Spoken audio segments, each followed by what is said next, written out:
Hello guys welcome to my mini blog. आज म हजुरहरूमा आज मिनी ब्लग ल्याउँदैछु। म चाहिँ आज गाउँ जान लागेको। यो मेरो गाउँ जाने बाटो हो गाइज। यो चाहिँ सेदी बजार।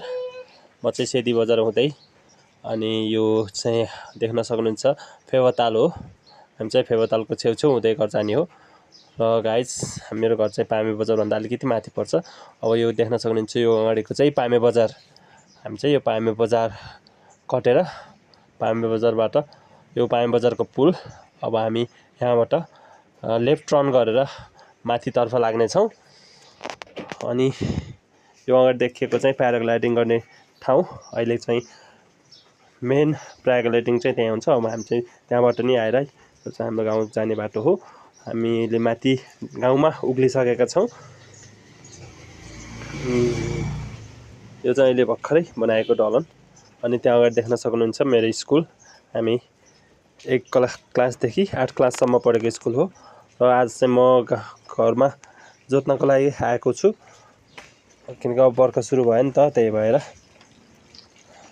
हिजो अस्ति पनि आएको थिएँ। हिजो अस्ति चाहिँ मैले ब्लग बनाउन पाएन। आज चाहिँ म ब्लग बनाउँदै आएको छु, मिनी ब्लग। यो तल देखेको चाहिँ मैले हिजो र अस्ति जोतेको काम।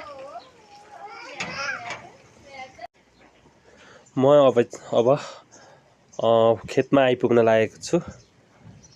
मैले चाहिँ अब बाइकलाई यतै तल पार्किङ गरेर माथितिर जानेछु खेततिर। है गाइज, फाइनल्ली गाइज हामी चाहिँ यो बारीमा आइसक्यौँ।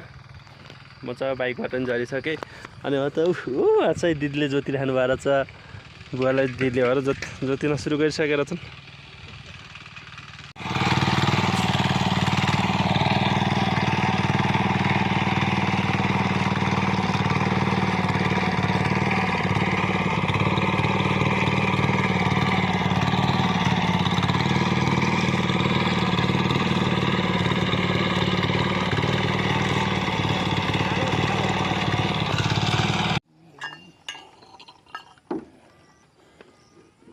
बोके फोकेला नि यहीँ बस भन्दा मात्रै बोल। खै चाहिँ मामा यो उहाँ जोत्न लागेको